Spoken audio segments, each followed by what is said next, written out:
Hi, Rene. Hi, Coach. Yes, sir. So, Rene, unsa ka ka-excited sa karong palarong pambansa 2026 home court?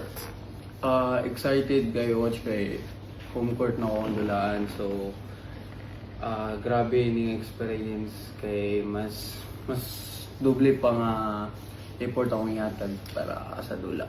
Yes, sir. So, kamusta ang team karon? Unsay update sa team karon? Asa ta na stage karon ang team nato? So, karon ang team nato is more on scouting sa mga kalaban. Nag-adjust sa among defense and sa mga plays na possible magamit sa game kaming palarong pambansa. So, Rene, tanaw nimo every game sa palarong pabansa. Siyempre, halos tanan supporters nimo sa home court nimo. Tanaw nimo puno perminti ang kuan ang venue ana.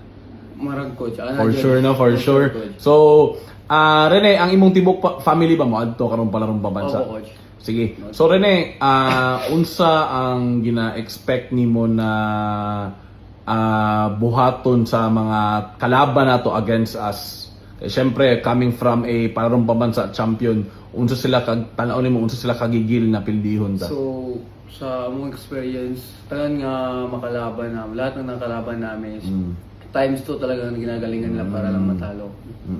So yun. So Rene, syempre after your palarong pabansa, diretso ka na ng Ateneo de Manila. For you, anong unsay pinaka lisod na transition from Davao to Manila? Syempre, yung sa environment tsaka environment ng Ateneo. Pero sa ACADS naman is parang kaya. Same, almost the same na natin sa Davao. So, Rene, in terms naman of basketball, so gaano parang anong tingin mo pinakamahirap na transition sa'yo from Davao to Manila? Syempre, from high school din to college. Kasi nga, sa high school, nasa big man position ka. And nakita mo naman yung mga players sa Manila. At the same time, mismo sa Ateneo de Manila, ang lalaki. So, tingin mo anong pinakamalaking transition for you? Yung impression ko siya is mag-change ako ng guard, coach. Mag-practice akong laro at willing naman talaga ako mag-improve tsaka mag-ano.